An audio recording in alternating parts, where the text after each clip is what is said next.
Em nome do Pai, do Filho e do Espírito Santo. Amém. Louvado seja o nosso Senhor Jesus Cristo, que para sempre seja louvado. Meus queridos, Deus quer falar muito ao nosso coração.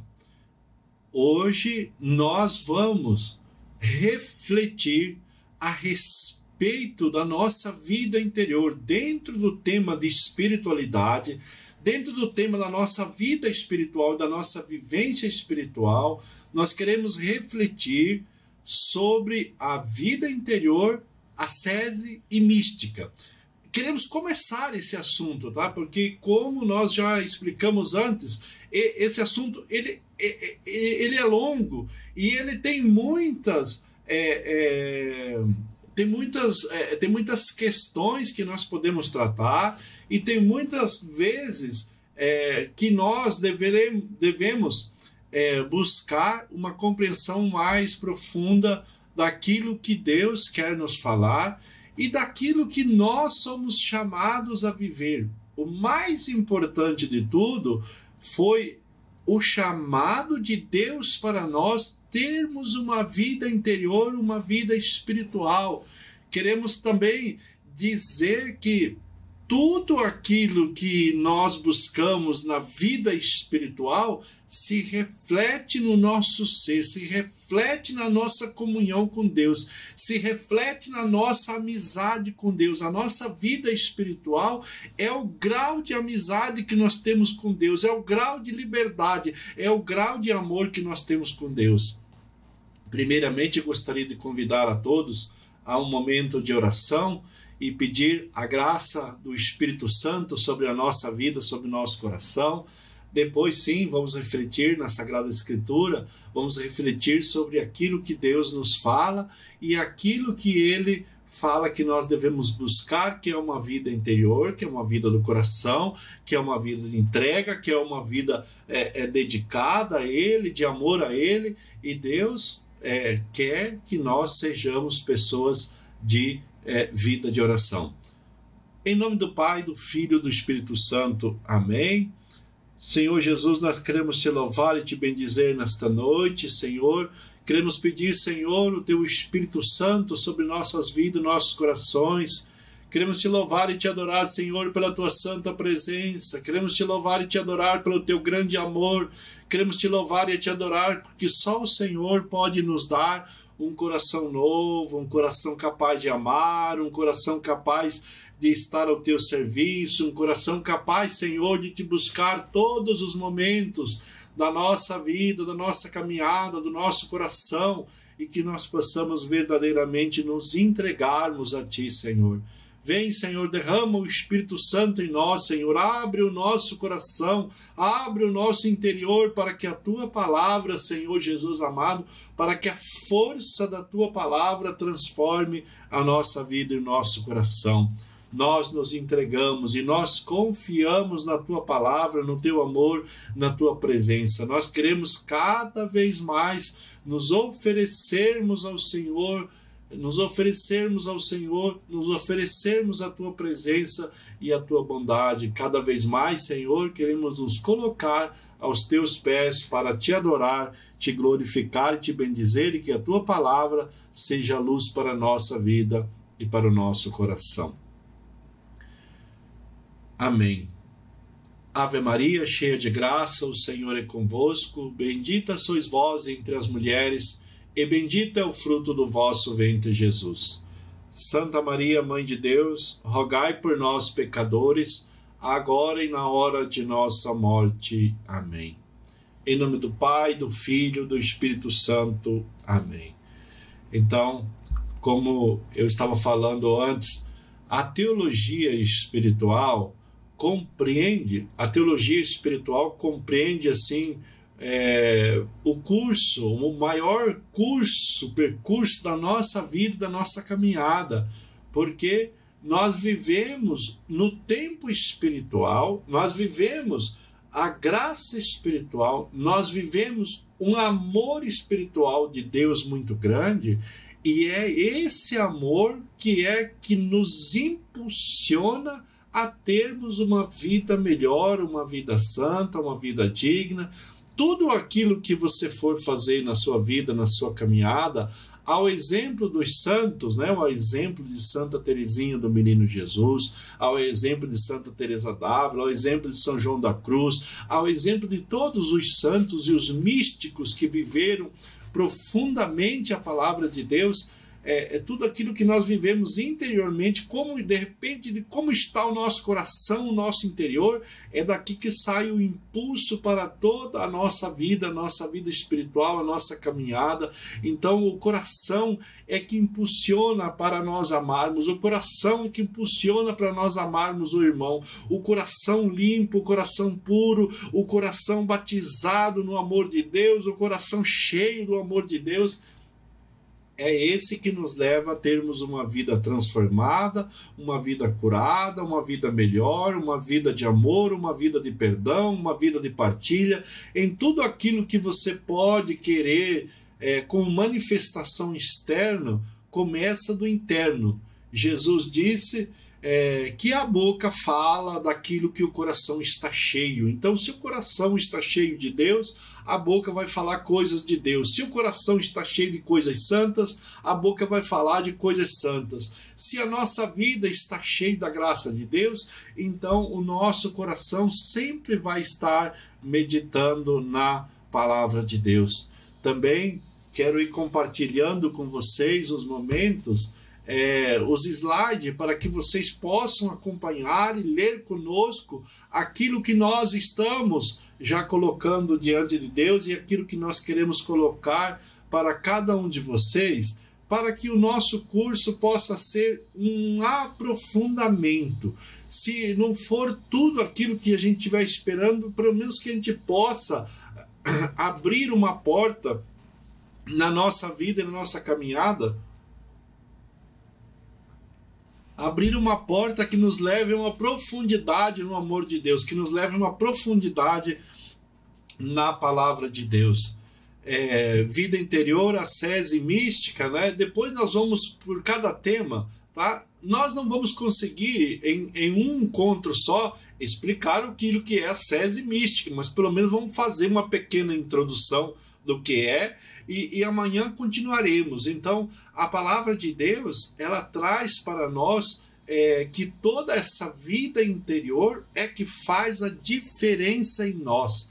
Lembre-se que dentro de nós é que surgem as coisas santas, dentro de nós é que surgem os grandes projetos. Não existe nada de bom na nossa vida, ou não existe um grande projeto na nossa vida, na nossa caminhada, que não surja de dentro de nós, de dentro do nosso coração.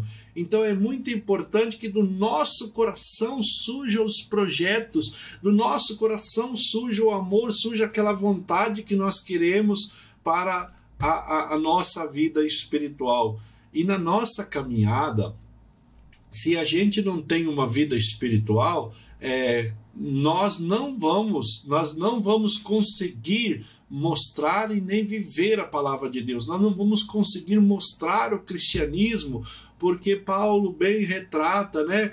Como que nós vamos mostrar a nossa fé sem as obras? Não tem jeito. A fé não é só falar, a fé não é só dizer eu tenho fé, mas a fé tem que se manifestar em nós de uma forma que nós possamos acreditar, crer no coração, crer de todo o coração, mas ao mesmo tempo manifestar nas obras externas aquilo que internamente eu acredito.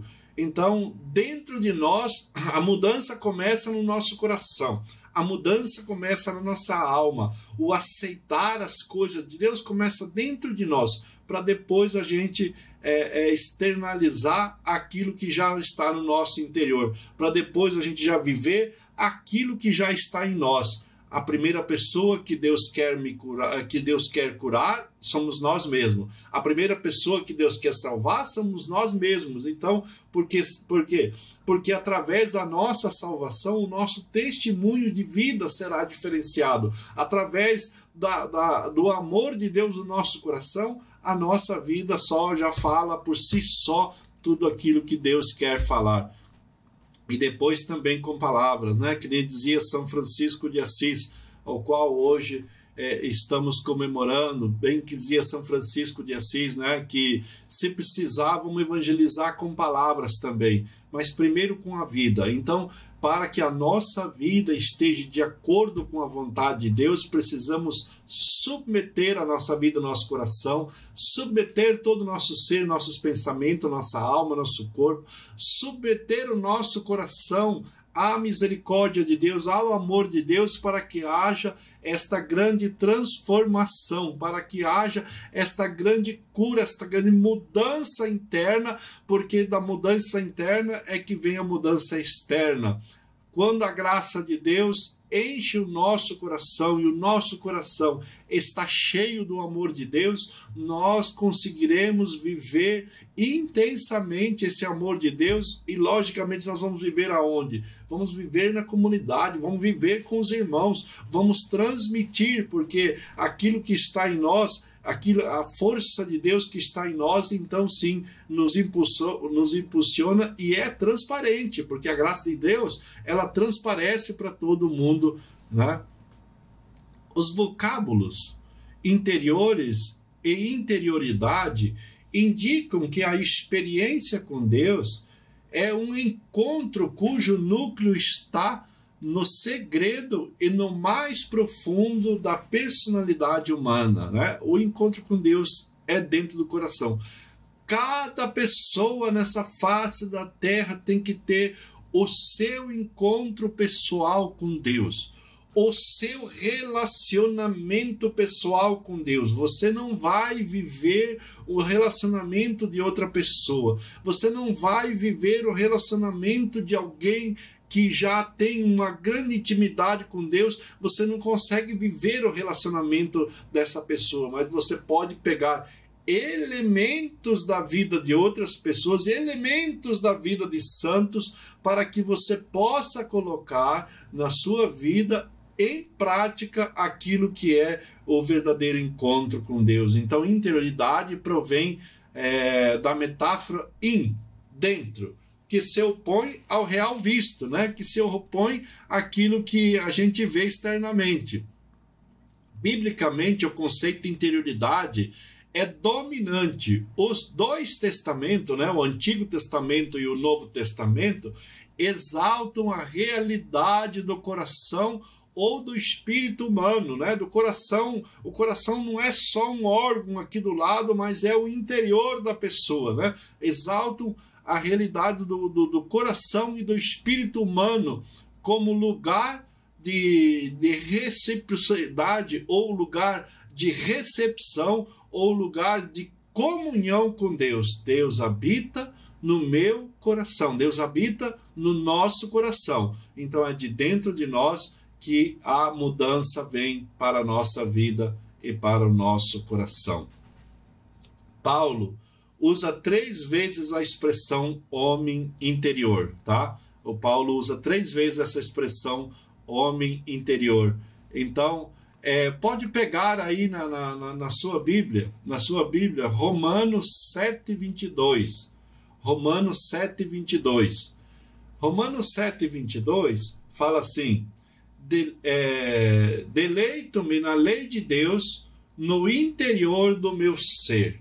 Então, deleito-me na lei de Deus no interior do meu ser. Então, a lei de Deus, a palavra de Deus para nós é um deleite. A palavra de Deus, ela é uma graça, ela é uma alegria, ela é uma felicidade dentro do nosso coração.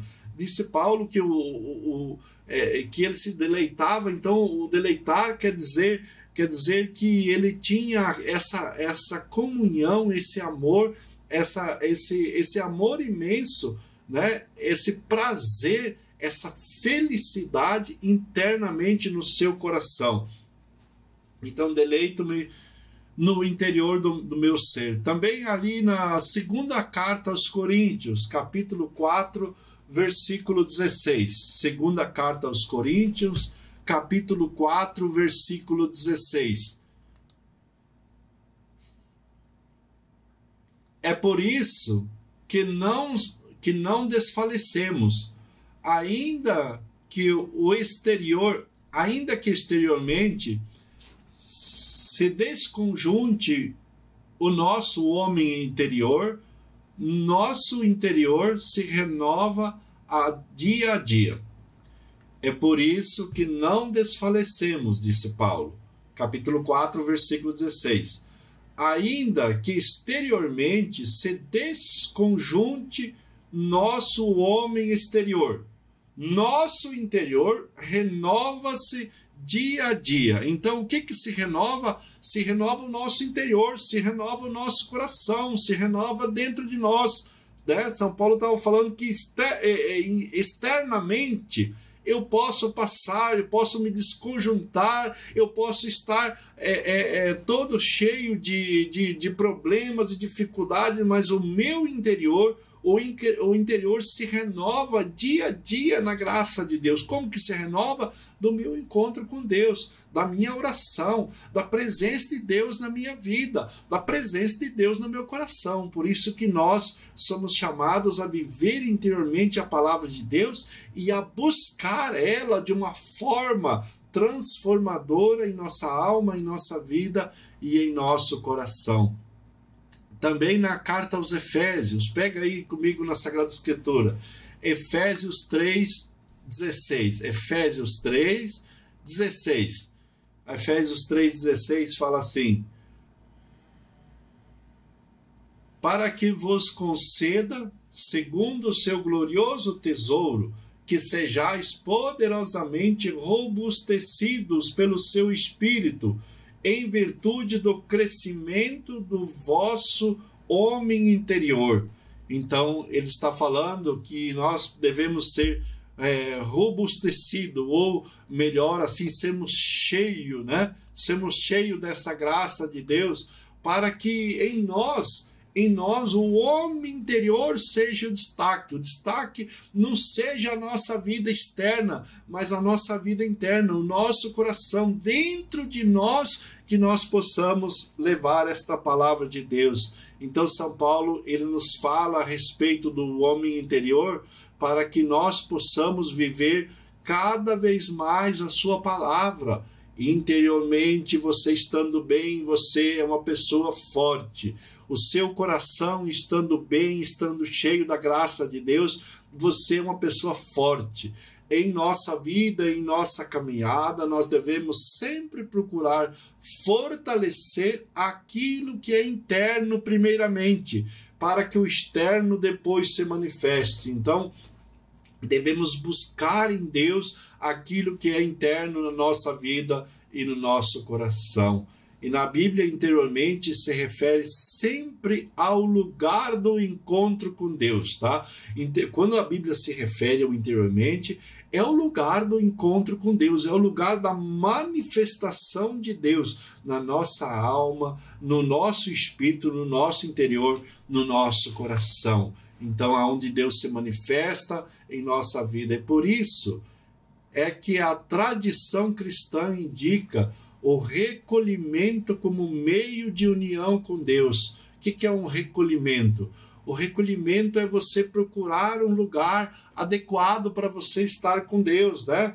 E Jesus chegou a indicar, né? Quando você for orar ao Pai que está no céu, entra no teu quarto, feche a porta, né? Entra no teu quarto, feche a porta. Essa é uma maneira até simbólica de falar que nós devemos ter um grande recolhimento. Não precisa ser no seu quarto, mas pode ser em qualquer lugar que você esteja, desde que você tenha um grande recolhimento, desde que você tenha uma concentração interior, desde que você tenha uma vida, que você possa fazer uma oração do coração, que você possa experimentar esta graça de Deus, que você possa experimentar esse amor de Deus na sua vida e no seu coração. Então, é muito importante que nós possamos entender esse fechar a porta, é dizer fechar a porta para as coisas do mundo, fechar a porta às vezes fechando os olhos, para que a gente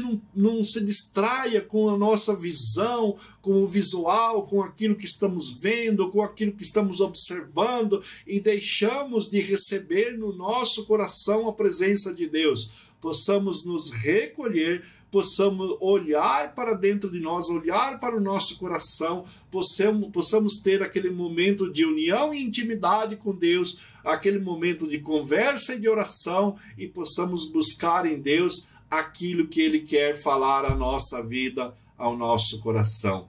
A interioridade não é somente um lugar, mas é a ação vivida, né? na qual o homem,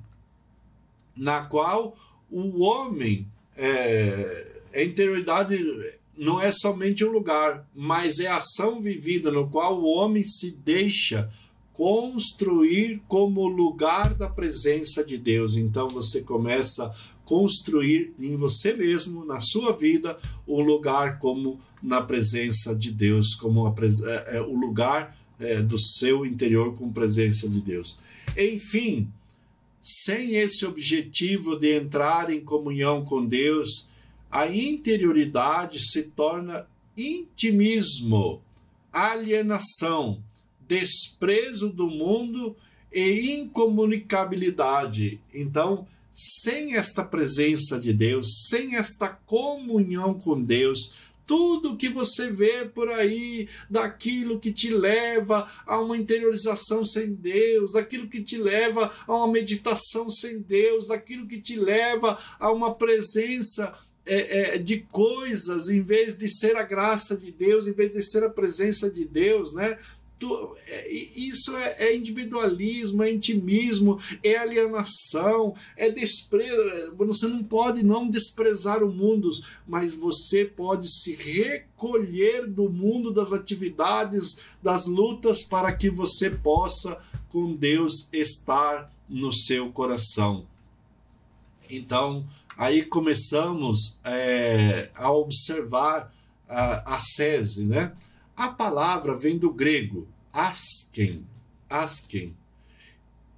exercitar uma arte, aplicar-se com esforço para alcançar um determinado fim, tá? Então, o que é uma ascese? A ascese, que eu falei, ascese, tanto a ascese quanto a mística, são aquilo que vai nos ajudar, são aquilo que corporalmente você fazendo vai nos ajudar a termos uma vida interior, a termos uma vida no nosso coração da presença de Deus, tá? Então, é um exercitar, é uma arte, é um aplicar-se com esforço para alcançar. A ascese é um esforço que a gente faz pessoalmente para alcançar um fim, né? Lembra que eu falei que nós temos que ter um objetivo? Então, o nosso fim sempre é Deus, tá? Sempre nós olhamos para Deus para buscá-lo. Então, em tudo que nós estamos fazendo, a nossa cabeça, a nossa visão, o nosso coração, ele mira a presença de Deus, ele busca a presença de Deus. Como dizia Santa Teresinha, nunca vivi um minuto sem que eu pudesse pensar em Deus, mas na verdade todos os minutos e os segundos da nossa vida, seja o que for que estava fazendo, o coração, né, a visão estava sempre voltada para aquele que é o nosso Criador, para aquele que é o nosso grande amor. Na vida cristã, a ascese, o esforço, né, ou a renúncia, as duas coisas, tá? Um esforço e uma renúncia. Por quê? Porque a ascese são aquilo que você faz como penitências, tudo isso a gente vai ver, tá? Tudo faz parte do ascese, todos os esforços, como penitência, como oração, como estudo, como meditação, como esforço, as renúncias que nós fazemos, né? Renunciar àquilo que nós achamos que está fazendo mal, renunciar ao pecado, renunciar às coisas mundanas, renunciar àquilo que nós buscamos que não traz nenhum proveito espiritual. Às vezes é até assim gostoso para a nossa vida, mas não está trazendo para nós nenhuma recompensa espiritual. nem um retorno espiritual. Então, todos os santos, eles foram de grande ascese, né? De grande ascese, de grande esforço, de grande jejum, de grandes penitências, de grandes renúncias, de grandes entregas a Deus, né? Hoje também, quanto trabalho que nós temos para fazer, né? Você está trabalhando para o reino de Deus, para o evangelho, você fez a sua oração, você fez a sua entrega, você fez a sua consagração, então tudo aquilo são frutos do nosso esforço, são a nossa ascese que nos une a essa vida interior com Deus. Não tem fim em si mesmo, né? Tanto o esforço quanto a renúncia não tem fim em si mesmo, mas está em função da mística, né? Que se dispor, que é de que se dispor à ação de Deus. Então, toda a ascese está à função de uma mística. Uma mística é aquilo que nos leva a uma profunda união com Deus. Então, tudo isso nós vamos falar. A mortificação, né? Uma ascese, que eu falei, uma mortificação. Ascese, exercício ou esforço, tá? Quando você quer ter os músculos definidos, você vai ter que ir muito na academia. Se você quiser ter uma vida interior com Deus, uma vida íntima com Deus, uma vida de amizade, de intimidade, lembra-se que Jesus falou que aos seus amigos ele revelaria todas as coisas. Então, se você quer ter uma vida de amizade, de intimidade com Deus, também vai exigir de nós muito esforço. Por quê? Porque muitas coisas que nós fazíamos ou fazemos que é uma inutilidade espiritualmente, muitas coisas que nós fazemos que não traz nenhuma recompensa espiritual, nós precisamos substituir para aquilo que nos traz uma verdadeira alegria, uma verdadeira realização. Por exemplo, um retiro, né? Quantas pessoas elas têm dificuldade de ficar um fim de semana todo fazendo um retiro. Por quê? Porque é muito tempo, é um sábado inteiro, é um domingo inteiro, e às vezes o domingo à noite você está cansado, cansada,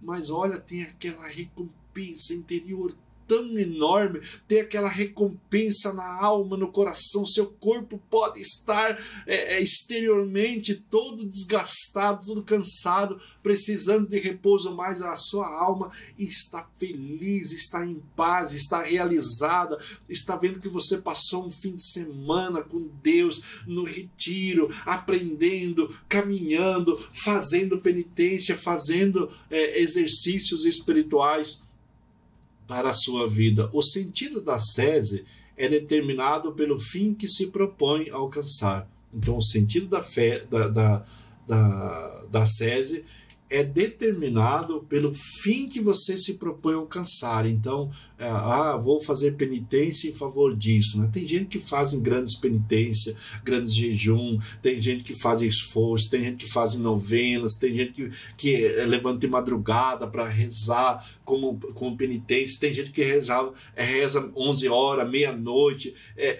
Cada pessoa ela conhece aquilo que pode fazer como uma ascese, como um sacrifício, uma penitência, para que a graça de Deus te alcance de uma forma maior.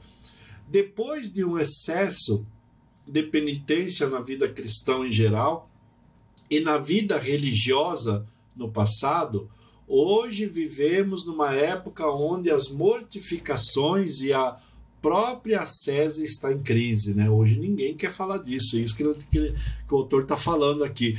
Hoje ninguém quer falar disso. Todo mundo quer assim, o melhor para a sua vida, todo mundo quer sombra e água fresca, ninguém quer passar sacrifício nenhum, ninguém quer passar dificuldade nenhuma, ninguém, como na pandemia, né? Tá certo que tinha dificuldade da gente sair, mas também para aquilo que a gente precisava sair, que era ajudar as outras pessoas, às vezes a gente usava como desculpa a pandemia para não sair de casa, para ficar em casa, e a gente deixava de fazer aquilo que tem que fazer. Por quê? Porque, não, vou fazer um esforço em favor de outra pessoa, nesse tempo não pode. Então, tudo aquilo que demanda um esforço, né? as pessoas não querem hoje fazer. Nós fazemos parte da formação da capelania hospitalar, e estamos fazendo curso constantemente para pessoas que querem ser visitadores e visitadoras, para pessoa que... Então, tudo isso demanda uma renúncia, tudo isso demanda um esforço, um sacrifício. E por que você vai fazer esta renúncia? E por que você vai fazer esse esforço? E por que você vai fazer esse sacrifício? Por quê? Porque nós precisamos ajudar os nossos irmãos. Porque quando nós estamos atendendo aquelas outras pessoas, nós estamos atendendo o próprio Cristo, né? Porque Jesus falou que quando vocês fazem isso, ao mais pequenino deste mundo, é a mim que eu fazeis. Então, toda essa sese, todo esse esforço, esse sacrifício, a recompensa é só no céu. Se você quer recompensa aqui nesse mundo não vai ter a recompensa que você busca, somente no céu que nós buscamos a recompensa de Deus. O que contribui para as perdas desse sentido da sese foram alguns fatores tais como o ritmo de vida moderna, que se torna muito sedutor, o convite ao gozo e à comodidade, né? Então, hoje, na vida moderna, se oferece de tudo para que nós não precisamos ter esforço nenhum, né? O sofá é confortável, é gostoso, nós não queremos sair de casa, nós queremos ficar em casa porque está fácil para assistir, é só pegar um controle na mão, não precisa ler um livro, não precisa ler a Sagrada Escritura, não precisa rezar, não precisa ficar de joelho. Nós queremos, assim, uma vida cômoda, uma vida confortável para o nosso corpo, né? Como dizia um conhecido meu, a carne grita por essas coisas, né? A nosso desejo humano grita por essas coisas, que é não fazer nada, que é estar de boa, que é estar assim sem preocupação nenhuma, que é estar sem esforço nenhum, que é nunca fazer uma penitência, que é nunca fazer uma conversão, uma mudança de vida, você ir lá, fazer uma confissão, se arrepender dos pecados, jejuar pelos seus... Tudo isso são sacrifícios e lutas que nós, na vida moderna, não queremos assumir. A perda do sentido da disciplina, da luta e do sacrifício é a própria educação de hoje. A própria educação de hoje favorece isso, pois tudo já vem pronto, né, mastigado, de forma que a pessoa não precisa se esforçar. Então, quer dizer que nós procuramos na vida tudo aquilo que já é pronto, tudo aquilo que já vem de uma forma que a gente não precisa de esforço nenhum. E a causa mais expressiva de todas, sem dúvida, foi a perda do sentido do pecado, que introduziu na vida cristã um certo permissivismo e desnorteamento espiritual. Um permissivismo e um desnorteamento espiritual. De forma que muitos não veem mais sentido na prática de sacrifícios e mortificações. Ou, em outras palavras, não se sabe mais o porquê da mortificação. Então, as pessoas hoje elas têm assim uma busca pelo prazer, né? Um hedonismo, uma busca pelo prazer, uma busca por somente aquilo que é prazeroso. As pessoas não querem mais fazer nenhum tipo de penitência, nenhum tipo de renúncia, nenhum tipo de penitência nem para a vida espiritual. Então essa vida moderna quer procurar facilidades, quer procurar coisas para a gente fazer que sejam fáceis, que sejam gostosas, que não precisem do nosso esforço, que não precisem da nossa renúncia, e a nossa vida interior, cada vez mais nós vamos nos distanciando de Deus. Porque lembre que todos os santos foram homens de grande penitência, pessoas de grande renúncias, né?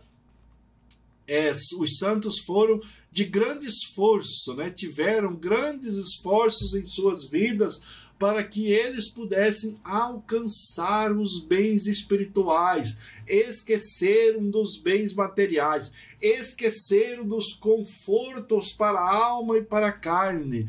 Não é fácil aquelas pessoas que pegam e saem durante seu dia para ir, né? Aqueles que trabalham têm que trabalhar, depois que chega do serviço e fazer oração, rezar, estudar a palavra, ainda ter um tempo para Deus, para a graça de Deus. Isso é entrar no seu quarto, é ter o seu momento durante o dia, é de manhã mesmo que tem que sair para o serviço, levantar um pouco mais cedo para ter o tempo de fazer a sua oração, a sua entrega a Deus, a sua penitência, o seu jejum, aquilo que você pode entregar como uma ascese, como um sacrifício para que você possa se aproximar de Deus.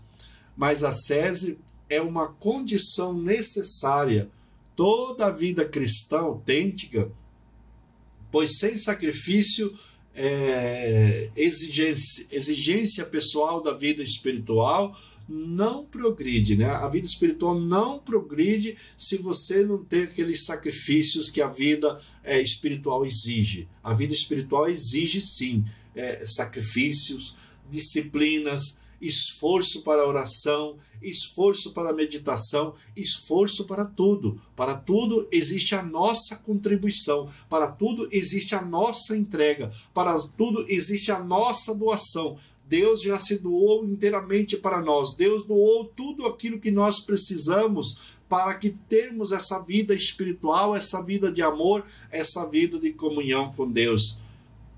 E corre o risco de se tornar uma vida medíocre e sem sabor, né? Quer dizer, a vida que você não tem nenhuma renúncia nem nada, e tudo está permitido, né? Hoje o mundo que é assim, que tem tudo liberado, esse cristianismo que proíbe isso, o cristianismo não proíbe nada. O cristianismo fala que aquilo que você está fazendo como forma de pecado está trazendo mal para a sua vida. O cristianismo, ele está amando, porque o que é amar? Amar é falar a verdade para a pessoa, amar é mostrar para a pessoa que aquilo que ele está fazendo, ele não está fazendo contra Deus, mas está fazendo contra ele mesmo. Porque o pecado é um mal contra si mesmo, as coisas erradas é um mal contra si mesmo. São Paulo disse lá na carta aos Romanos, né, capítulo 3, versículo 23, que o salário do pecado é a morte. Então a consequência daqueles que estão na vida de pecado é a morte espiritual. Você morre espiritualmente, você não tem vida interior, você não tem vida espiritual, e isso não pode ser felicidade, porque nós fomos criados por Deus. Se nós somos criados por Deus, nós só nos completamos com Ele, né? Repetindo as palavras de Santo Agostinho, né, que dentro de nós há um vazio, há um espaço, há um buraco do tamanho de Deus, Só Deus pode preencher. Não existe coisas materiais que você coloca que pode preencher as necessidades da nossa alma, da nossa vida, do nosso coração. Então, seja qual for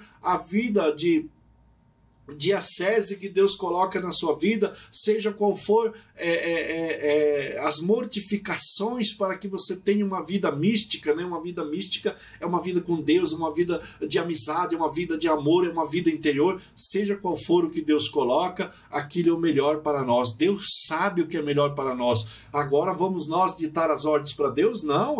Vamos nós mostrar para Deus como deve ser a vida? Não. Vamos nós mostrar a Deus o que é as verdadeiras necessidades para o ser humano? Não, Deus sabe mais do que nós. Deus sabe do que nós precisamos para entrar na vida eterna. Deus sabe do que nós precisamos para nos salvar. Deus sabe do que nós precisamos para nos santificar, porque sede santo, porque o vosso Pai Celeste é santo. Sem a santidade não dá para morar no céu. Sem a presença de Deus na nossa vida não dá para morar no céu. Sem o Espírito Santo tomando conta de nós, não dá para morar no céu. Então o ser santo é ser inteiramente de Deus, é ter o coração, a mente e a vida, e o ser diante de Deus, é não fazer questão de preencher a sua vida humana com coisas vazias, com coisas que não vai trazer a graça de Deus e nem a presença de Deus para a nossa vida, para o nosso coração.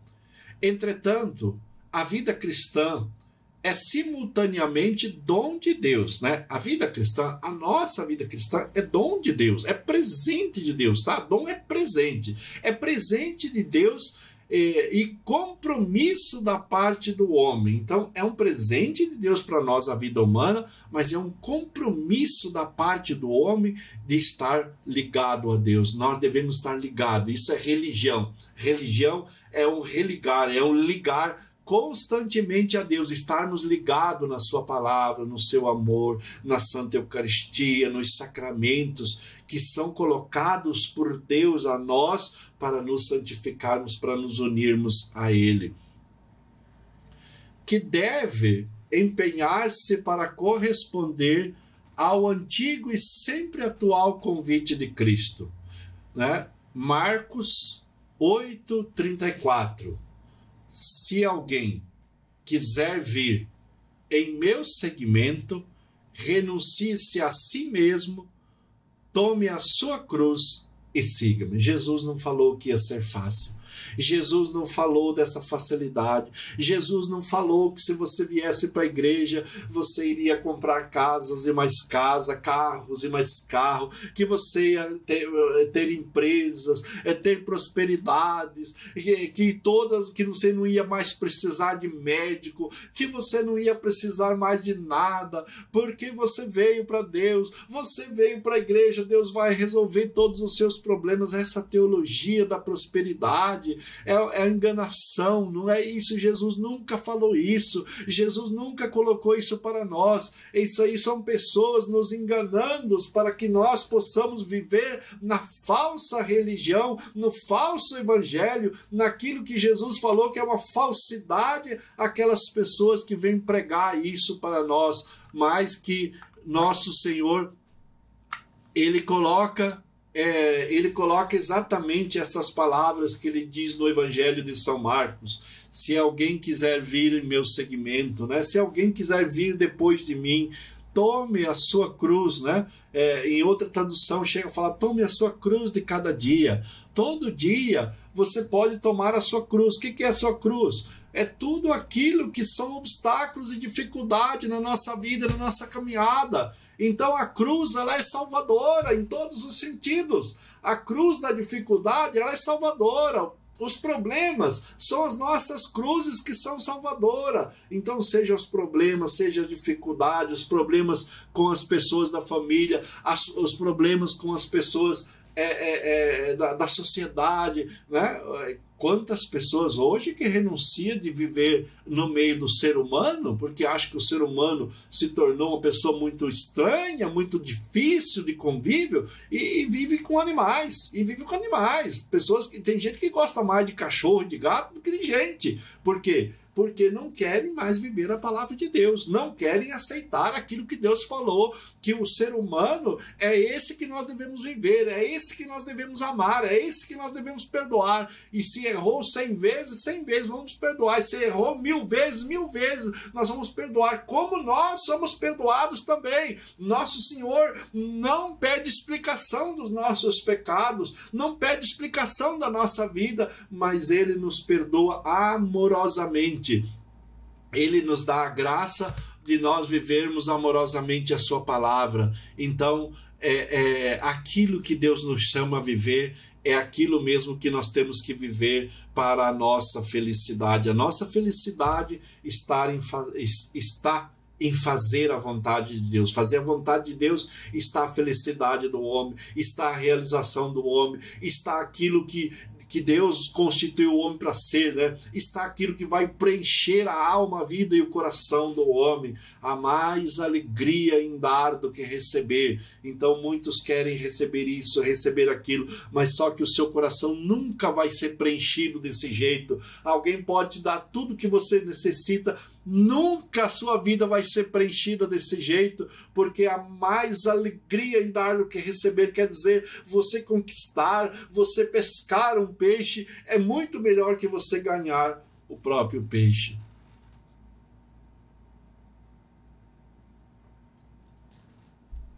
Além de ser uma exigência da qual depende a nossa identidade cristã, pois nós, como diz São Paulo, não devemos nos conformar com este mundo, não devemos nos conformar, né? Então pegue aí na sua Bíblia, Romanos 12, 2. São Paulo fala assim, Romanos 12, 2, né? Não vos conformei-vos com este mundo, mas transformai-vos pela renovação do vosso espírito, para que possais discernir qual é a vontade de Deus, o que é bom, o que lhes agrada e o que é perfeito. Então, não vos conformeis. Não vos conformeis quer dizer, não tomem a forma desse mundo, não tomem a forma dos pensamentos desse mundo, tá? Não tomem a forma dos pensamentos desse mundo. E o que é essa conformação? Essa conformação que São Paulo está falando porque existe no mundo do futebol. No mundo do futebol existe toda uma trama, existe toda algo para enganar, para isso, para aquilo. No mundo dos negócios existe a mentira, existe a falsidade, existe a trapaça, existe a corrupção, existe tantas coisas que é a fórmula desse mundo. Deus não mandou ninguém a esse mundo para um extorquir o outro, para um roubar o outro, para um mentir para o outro, para um enganar o outro, para um tomar as coisas dos outros. Nada disso, nada disso. Então, vai para o mundo da política. O mundo da política existe mentira, existe enganação, existe falsidade, existe corrupção, existem pessoas querendo ludibriar as outras pessoas, e escondendo coisas, escondendo-lhe conchavos e outras coisas piores. Então, não vos conformei, não tome a forma desse mundo, não fique igual a esse mundo que está corrompido em seus diversos setores, mas transformai-vos, disse São Paulo, mas transformai-vos, mas buscar uma renovação, buscar a verdade, buscar a vontade de Deus em tudo. Nós não podemos desistir, nós não podemos deixar de lutar pela verdade, nós não podemos deixar de lutar pela palavra de Deus. Se Deus está em nós, nós temos que ser assim.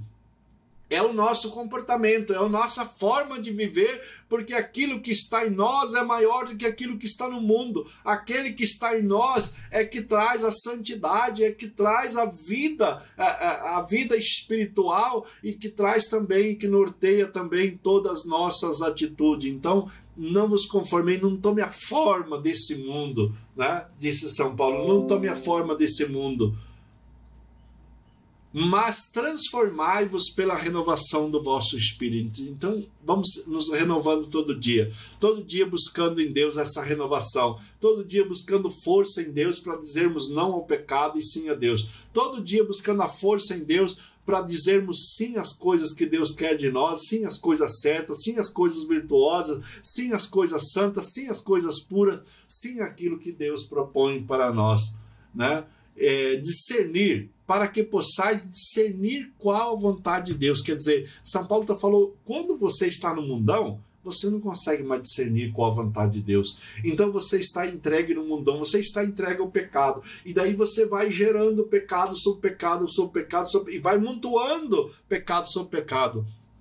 É que nem a mentira, né? Você conta uma mentira, depois tem que contar uma outra mentira para esconder aquela mentira, depois outra mentira em cima daquela mentira, e vai virando uma bola de neve, e você se torna um mentiroso, uma mentirosa. Isso é coisa do inimigo. Não, Deus está falando, transforme desse mundo. Fale a verdade, por mais que custe caro, fale a verdade em sua vida, em seu coração, porque é como no dia da confissão, você vai lá fazer uma confissão, você não pode mentir para Deus, Deus já conhece, já sabe o que você é, o que eu sou, o que nós somos, cada um de nós. Então temos que chegar diante de Deus e falar verdadeiramente aquilo que está no nosso coração, buscarmos essa transformação.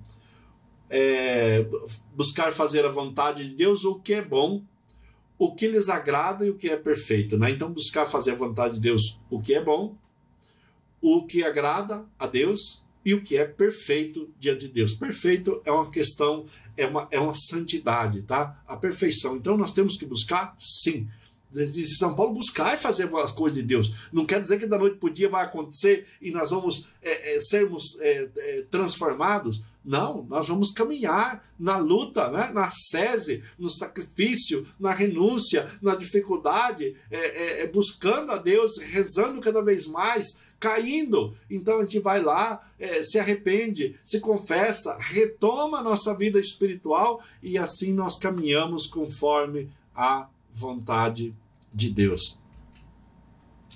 Contudo,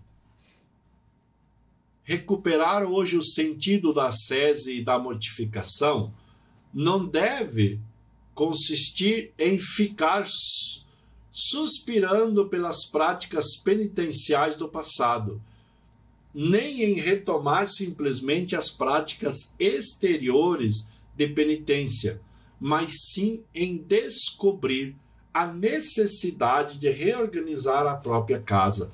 Então, assim, que nem eu falei, a vida dos santos, elas são muito particulares, tá? Elas foram vida de grande asceses, né? Os santos, muitos dos santos foram de grande penitência,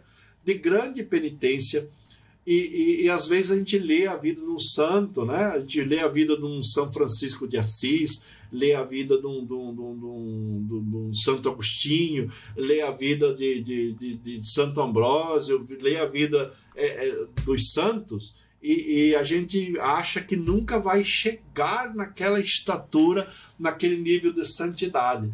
Cada santo, Deus falou de uma fórmula, ou de uma forma que ele pudesse viver, que ele fosse viver dentro da sua realidade. Então nós não precisamos ser o Padre Pio, nós precisamos ser nós mesmos, com a graça do Espírito Santo. Nós precisamos buscar a Deus da nossa forma, usando os exemplos dos santos que nos deixaram, usando aquelas fórmulas que eles deixaram para nos ajudar a nos aproximar de Deus, né? Por isso que alguns dos santos são chamados doutores, como Santa Teresinha do Menino Jesus, como Santa Teresa d'Ávila, que nos ensina a maneira de nos aproximarmos de Deus, né? Eu falei que Santa Teresa d'Ávila, ela ficou 20 anos procurando viver uma vida espiritual, uma vida de oração, e ela não sabia como e não achava como. Um dia ela foi ler o livro de Santo Agostinho, e Santo Agostinho falou: não procure aí fora aquilo que está dentro de você. Então o que está no nosso coração, no nosso interior, é o que devemos buscar, e é o nosso coração que nós devemos ouvir, né? Para reorganizar a própria casa. A casa, qual que é a casa?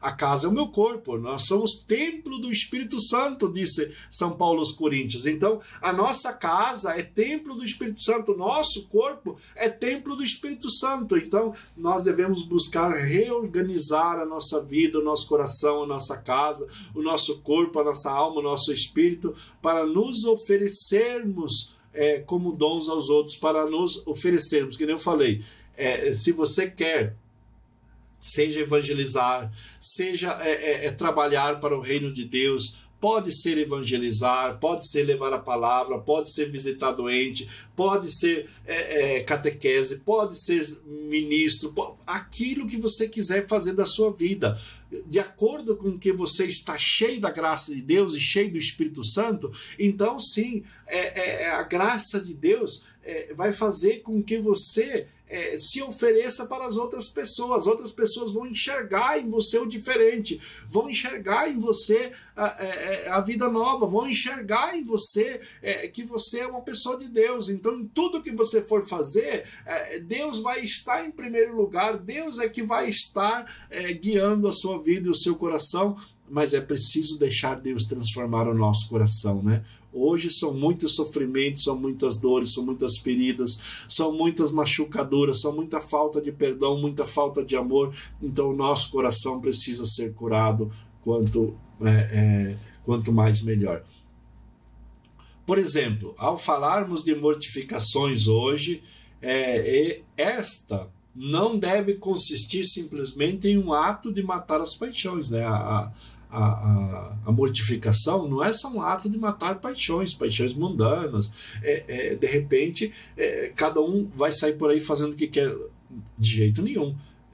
Tal como punhamos propunhamos a moral estoica, né? Que deve partir de uma redescoberta da raiz cristã da ascese. Então, nós devemos descobrir essa forma de penitência. O que é uma ascese?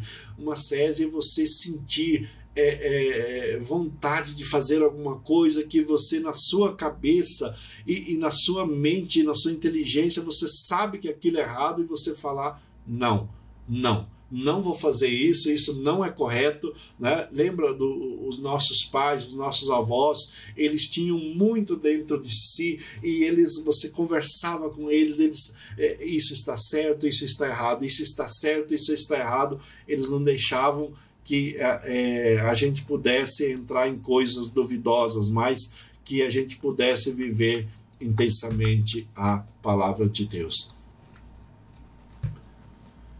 Essa nova postura em relação à ascese é necessária, porque hoje, segundo a psicologia, a repressão, em vez de resolver os problemas, sobretudo relacionados com a afetividade, o agravam ainda mais, porque eles retornam cedo ou tarde, a cada vez mais forte. Se trata, na verdade, de descobrir aquilo que Jesus dizia no Evangelho. Então, o que Jesus dizia no Evangelho? Pega aí Mateus 5, 27 e 28. Mateus 5, 27 e 28. Fala assim: ouviste o que foi dito aos antigos, não cometerás adultério.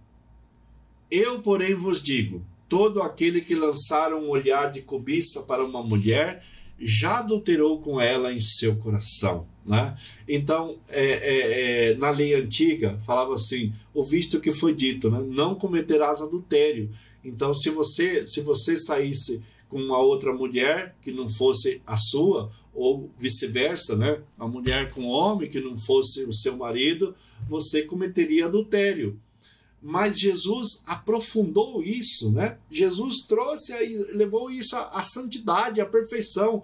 Eu, porém, vos digo, disse, aquele que lançar um olhar de cobiça para uma mulher ou para um homem, aquele que lançar um olhar já cobiçando aquilo, então veja que as nossas cobiças também são pecados. Jesus já falou que você não precisa cometer um ato para fazer um adultério, mas que somente com o seu querer interior, com o seu imaginar interior, com o seu olhar e desejar aquilo para a sua vida, você já cometeu o adultério no seu coração. Isso quer dizer que o pecado ele tem que ser rejeitado na sua chegada. Quando você vê que ele está nos seus olhos, já na sua vista, na sua visão, você, isso não é correto para a nossa vida, nosso coração. Não deixar o pecado entrar na sua vida, você está com aquilo no seu coração, na sua vida, com muitos, né? Casais ou pessoas que levam filme pornográfico para o seu leito conjugal, levam tantas coisas para estimular sexualmente. Imagine um homem, uma mulher fazendo qualquer tipo de relações, olhando para isso num filme, ou numa televisão, ou precisando disso para estimular a si mesmo, estimular a sua mente. Então, aí a contaminação da sua mente, dos seus pensamentos, do seu coração. Aquele ato conjugal não é puro, porque você não está ali com aquela pessoa por aquela pessoa, você não está ali com o outro por causa do outro, mas você está pensando com o pensamento longe, com o coração longe, com a mente longe, né? Você está trazendo o pecado para dentro de você, da sua vida, do seu coração. Então Jesus tira o pecado só do exterior da pessoa e coloca no interior. Tira o pecado só do ato, de cometer o ato, mas se você já colocar isso no seu coração e na sua vida, você já está manchando sua vida, seu coração e o seu interior. Também ali Marcos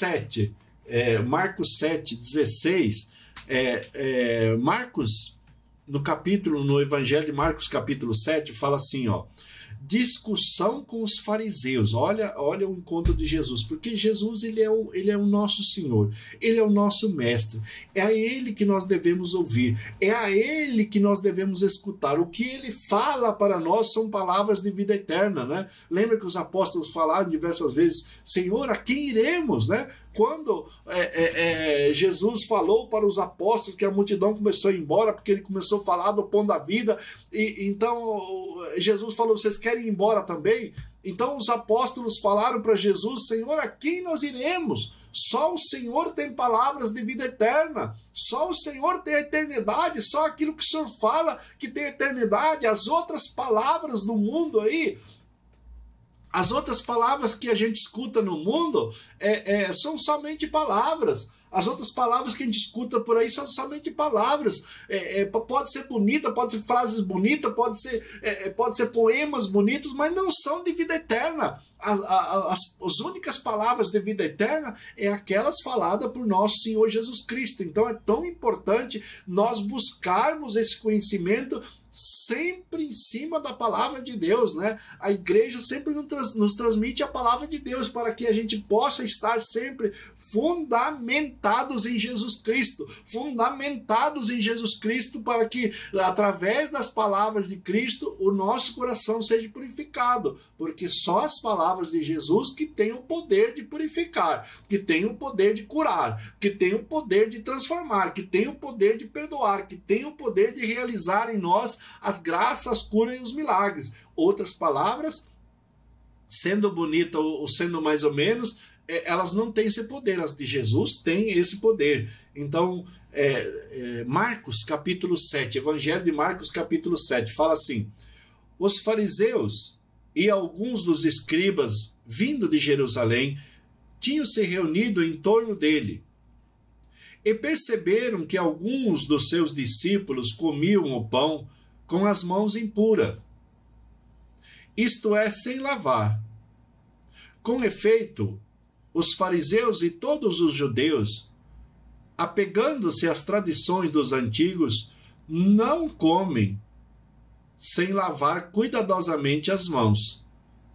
E quando voltam do mercado, não comem sem ter feito abluções, sem ter feito abluções. E há muitos outros, como lavar os copos, os jarros, os pratos de metal. Os fariseus e os escribas perguntaram-lhe: por que não andam os teus discípulos conforme as tradições dos antigos, mas comem o pão com as mãos impuras? Jesus lhes disse: Isaías com muita razão profetizou de vós, hipócritas, quando escreveu: este povo honra-me com os lábios, mas o seu coração está longe de mim. Em vão, pois, me cultuam, porque ensinam doutrinas e preceitos humanos. Olha o que Jesus fala. O que os fariseus, né? O que os fariseus estavam falando ali, os fariseus e os escribas? Eles perceberam que eles comiam sem lavar as mãos. E eles, como judeu, ele tinha muitas leis, né? Ele tinha muitas tradições. Aqui fala uma delas que era não comer nada quando chega no mercado, sem se lavar bem, sem lavar bem as mãos. E tinha todo um procedimento para lavar o prato, o garfo, o copo, todas essas coisas, tinha todo um procedimento. Então eles observaram que muitos ali comiam sem lavar as mãos. E falaram isso para por que os teus discípulos, né, não seguem a tradição dos antigos, mas comem o pão com as mãos impuras. As mãos sujas é as mãos impuras, disse os judeus, né? E Jesus lhes disse: Isaías com muita razão profetizou de vós, hipócritas, quando escreveu: este povo honra-me com os lábios, mas o seu coração está distante de mim. Então, quer dizer, eles só tinham a parte externa, eles honravam só com os lábios, eles faziam as coisas só para os homens verem, eles mostravam para as pessoas um modo de vida que às vezes eles não viviam, né? Em outra passagem que Jesus chama eles de sepulcros caiados, que eles eram bonitinhos por fora, enfeitadinhos por fora, mas por dentro o coração estava cheio de orgulho, de vaidades, de tantas outras coisas, porque eles se arrogavam como que eles eram cumpridores da lei só porque externamente eles cumpriam, mas o cumprir a lei, o fazer a vontade de Deus está primeiramente no nosso coração, porque é do coração que vem as boas coisas, né? Em vão, pois, me cultuam porque ensinam doutrinas e preceitos humanos. São doutrinas e preceitos humanos, são coisas da terra. Se tiver que fazer, faz, mas servir a Deus é de coração. A pessoa que não serve de coração a Deus nunca se achega a Ele, porque nunca consegue fazer plenamente a vontade do nosso Deus. A vontade do nosso Deus é que vivamos sempre servindo a Ele de todo o nosso coração. Ainda que falamos de uma ascese interior, convém dizer que devemos continuar propondo as mortificações corporais e as renúncias, mas solenemente que essas devem ser praticadas de um modo diferente quando que foi praticada no passado. Ou seja, não se trata de continuar vendo as mortificações como fins em si mesmas e que conduzem ao isolamento, pois na verdade elas são meios de ajudar-nos a crescer aonde? A crescer na fé, tá? Então não é só se isolar num lugar deserto, fazer grandes mortificações, fazer grandes penitências, não é só isso que vai nos levar à presença de Deus. O autor está falando, mas o que leva é verdadeiramente uma mudança do nosso interior, da nossa vida, do nosso coração. Hoje precisamos reeducar-nos para fazer das asceses uma condição necessária para que o nosso amor seja oblativo, né? Para que o nosso amor seja verdadeiro e nos empenhe em trabalhar e em doar-nos aos outros. Como, por exemplo, seu passado se educava a renunciar tudo e qualquer afeto humano, pondo-o e negando-o de forma rigorosa, hoje devemos nos educar para que a mortificação dos nossos nos torne efetivamente adultos e nos leve a sermos pessoas humanamente maduras no nosso amor à vocação. O que ele está falando aqui? Está falando assim de um sentido que nós possamos nos educar-nos para que a nossa afetividade, para que tudo aquilo que nós temos possam ser manifestada, mas de uma maneira assim a nos expressarmos a Deus e as coisas de Deus, a uma maneira de levarmos a amar e ajudar os outros, mas sem os segundos interesses, sem aqueles interesses escusos, né? Aqueles interesses obscuros, ou aqueles interesses que nos levem a umas segundas intenções. Então, nós possamos fazer as nossas penitências, nós possamos usar aquilo que nós temos de afetividade, mas de uma maneira pura, de uma maneira santa, que eu possa amar os outros sem exigir nada em troca, que eu possa amar os outros sem querer perverter a vida de ninguém, sem querer estragar a vida de ninguém. Outro aspecto que devemos salientar é que mais do que mortificações extraordinárias e exteriores, a vivência da ascese cristã deve levar-nos, antes de tudo, a aceitar os sofrimentos que Deus nos envia ao nosso dia a dia. Esses, muitas vezes, são mais custosos e desafiadores porque dependem da nossa vida, ou seja, vem de nós, ainda que nós não queiramos. Então, essa aqui é uma parte muito importante, porque talvez qual que são as maiores asceses? Aceitar na nossa vida os sofrimentos, porque os sofrimentos eles vêm, né? De uma forma ou de outra, os sofrimentos vêm na nossa vida, vem no nosso coração, vem na nossa família, vem as dificuldades, vem as doenças, vem tantas coisas, e nós devemos aceitar isso com alegria, tá? Logicamente, a gente sempre vai procurar nos livrarmos daquilo, se for uma doença, no médico, fazer tratamento, rezar, pedir, clamar a Deus, tudo isso é correto, mas nós devemos também louvar e agradecer a Deus, porque os obstáculos, as cruzes, os sofrimentos, as dificuldades que nos vêm, eles vêm para dar a nós um crescimento espiritual, para que você possa oferecer aquilo a Deus como uma sese, como um momento de sacrifício, de mortificação, um momento que você possa agradecer, como disse Jó, né? O bem eu aceitei, todas as coisas eu aceitei, agora que me veio os males, louvado seja Deus, né? Louvado seja Deus pelos males também. Então, assim, nós possamos louvar a Deus pelas coisas boas e pelas coisas más também. Nós possamos agradecer a Deus pelas coisas boas e pelas coisas más. Saber que Deus é nosso Pai e que Ele está sempre no controle. Que Ele está sempre no controle da nossa vida, do nosso coração, da nossa caminhada. Se Ele está no controle, porque às vezes você está pensando assim, mas Deus manda males? Deus, ele não é o autor do mal, tá?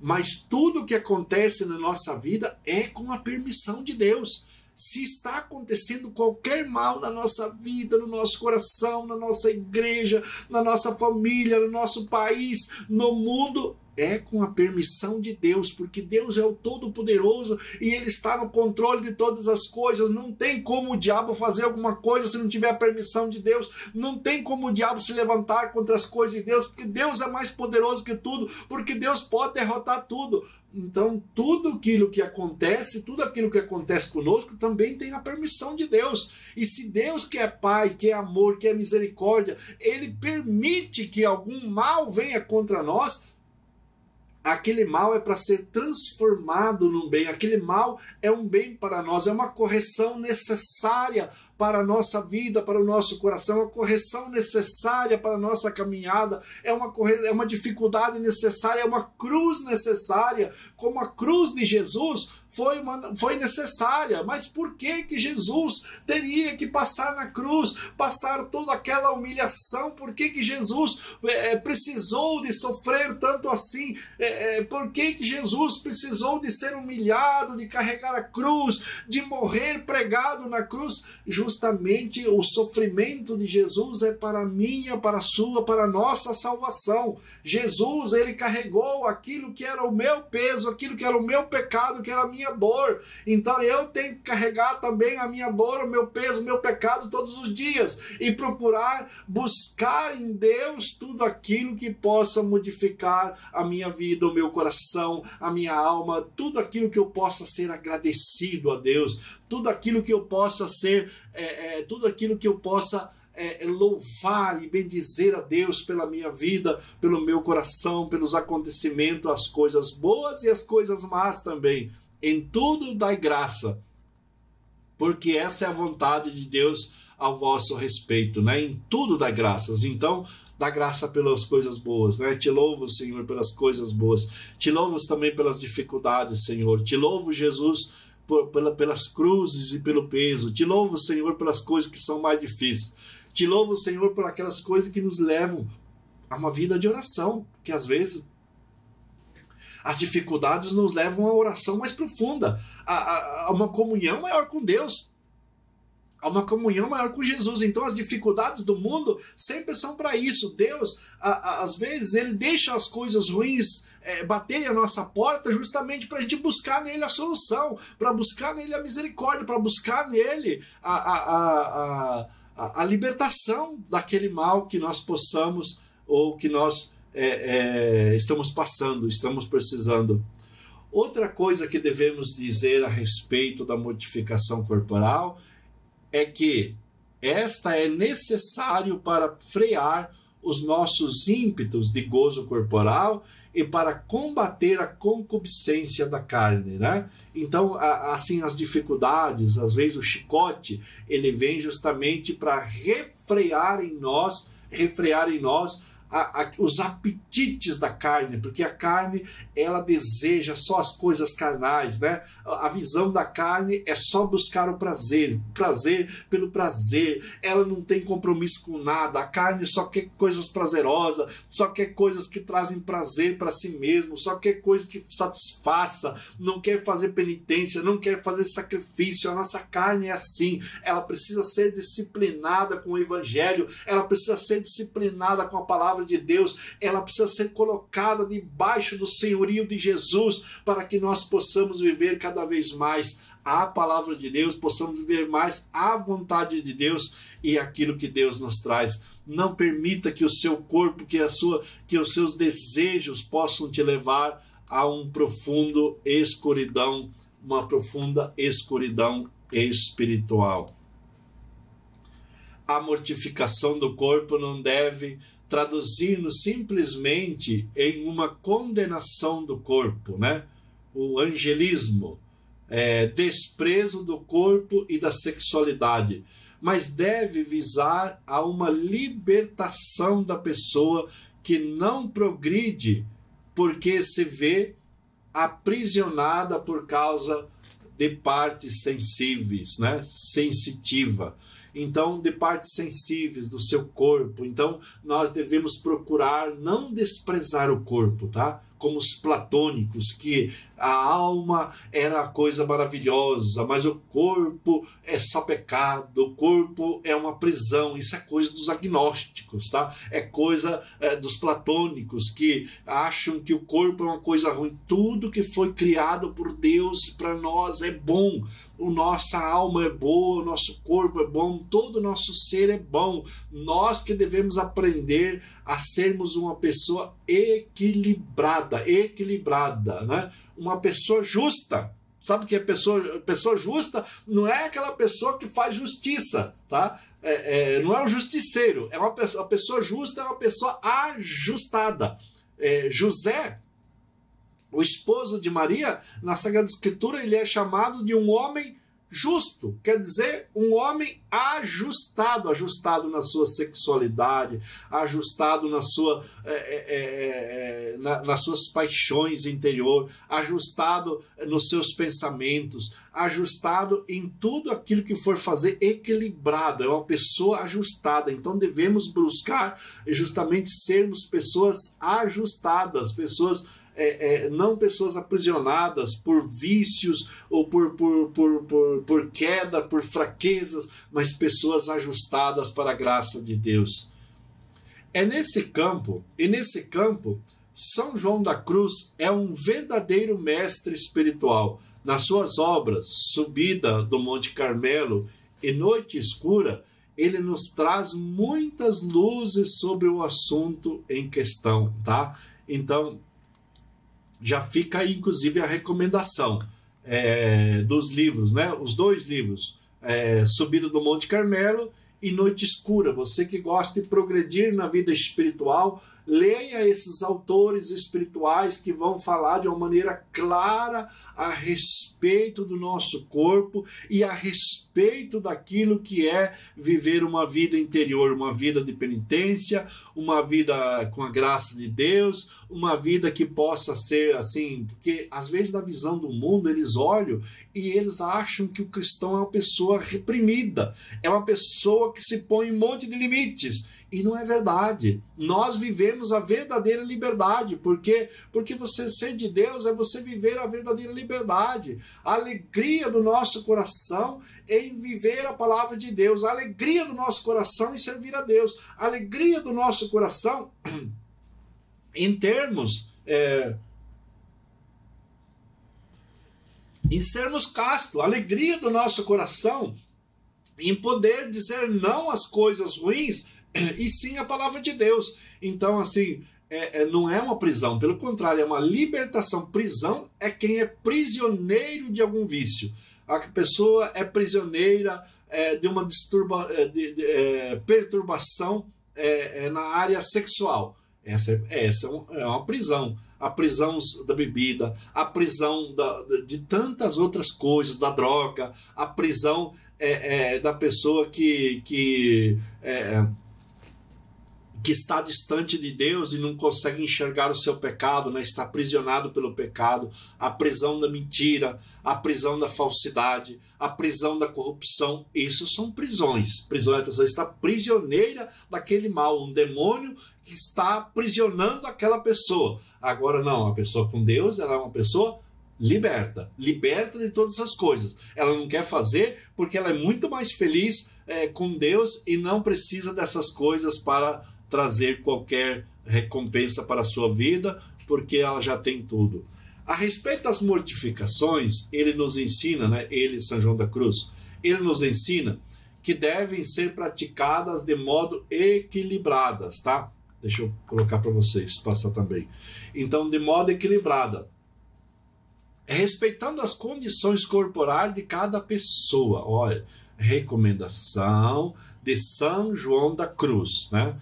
Então, respeitando as condições corporais. Se você pode fazer longos jejum, se você pode fazer jejum só disso, se você pode fazer jejum como recomenda a igreja, jejum é pão e água na sexta-feira, jejum de carne, faça aquilo que você puder, aquilo que tiver ao seu alcance na vida de oração, na vida de penitência. Em toda a nossa vida deve existir um equilíbrio, deve existir um ajuste, deve existir uma coisa sensata para nós, né?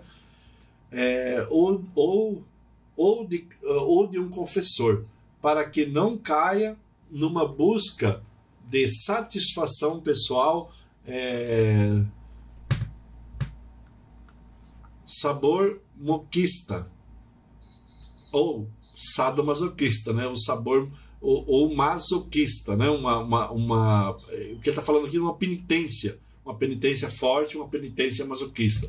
Acerca desse perigo de desviar o verdadeiro sentido da mortificação corporal, advertia São João da Cruz ao falar de algumas pessoas que se excedem nos limites convenientes, afastam-se do justo meio no qual as virtudes se adquirem e fortalecem, atraídos pelo gosto, experimentam as suas devoções. Alguns se matam de penitência, outros se enfraquecem com jejum, indo além do que a sua debilidade natural pode suportar.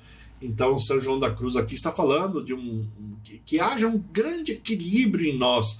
Você conhecer você mesmo e saber aquilo que Deus está te pedindo.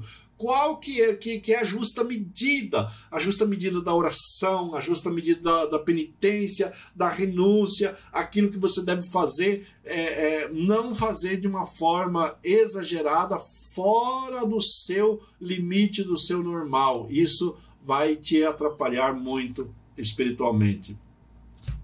Agem sem ordem nem conselho de outrem, né? Quer dizer, pessoas que não querem conselho de ninguém, pessoas que se acham os donos da verdade, pessoas que se acham os sabe-todos e não querem os conselhos espirituais de outras pessoas, né? Mas sempre é bom a gente buscar esse conselho com pessoas que são espirituais, tá? Não busque conselho espiritual com pessoas que não têm uma vida espiritual intensa. Furtam o corpo à obediência, a qual se deviam sujeitar. Chegam até o ponto de agir contrariedades ao que lhe foi mandado. Tais almas são imperfeitíssimas e parecem ter perdido a razão.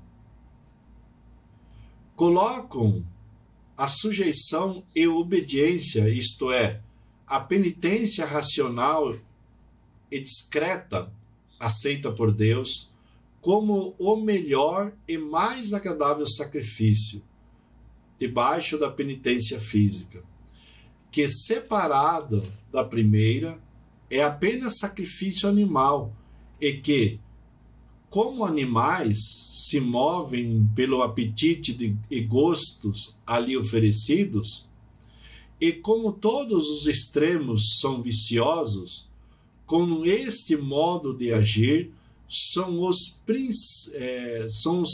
principiantes crescendo mais nos vícios do que nas virtudes, porque procuram satisfazer a sua própria vontade. O que ele está falando aqui? Está falando o seguinte: é melhor e mais agradável o sacrifício, né? A pessoa está fazendo penitência, né? Mas ela está fazendo uma penitência que ela está fazendo mais para si mesmo, porque ela está se esforçando tanto, mas não fez aquela oferta, como disse Santa Teresinha, não fez aquela entrega verdadeira a Deus, que às vezes muito menos penitência e de um valor muito maior, mas a pessoa está se engrandecendo ou querendo se engrandecer a si mesmo, ou querendo com um esforço humano, né, viver a palavra de Deus, ou viver as coisas de Deus somente com esforço humano. Isso nunca vai dar certo, porque ele fala que essas pessoas estão numa repressão animal, mas nada assim para santificar a sua alma, a sua vida, o seu corpo, o seu coração. Em suma, depois de vermos essas breves notas acerca da ascese, gostaríamos de terminar com a seguinte exortação de São Paulo à comunidade dos Tessalonicenses: examinai tudo e abraçai o que é bom, tá? Primeiro de Tessalonicenses 5:21. Primeiro de Tessalonicenses 5:21. Em suma, depois de vermos essas breves notas acerca da ascese, gostaríamos de terminar com a seguinte exortação de São Paulo à comunidade dos Tessalonicenses: examinai tudo e vejam aquilo que é bom. Muito bem, meus queridos. Queremos louvar e agradecer a Deus por esse momento. Louvar e agradecer a Deus pela sua presença, pelo seu amor, pela sua bondade. Louvar e agradecer a Deus por mim, por você, por nossa vida, por nosso coração. E para que nós possamos ter a coragem de dizer sim à palavra de Deus e à vontade de Deus. E termos uma vida de ascese muito equilibrada, uma vida mística também com Deus, porque esse é o sentido da ascese. Toda que espécie de mortificação são para um crescimento espiritual, para a honra e para a glória de nosso Senhor e Salvador Jesus Cristo. Deus abençoe todos vocês, fique com Deus, com a Virgem Maria. Em nome do Pai, do Filho e do Espírito Santo. Amém. Muito obrigado.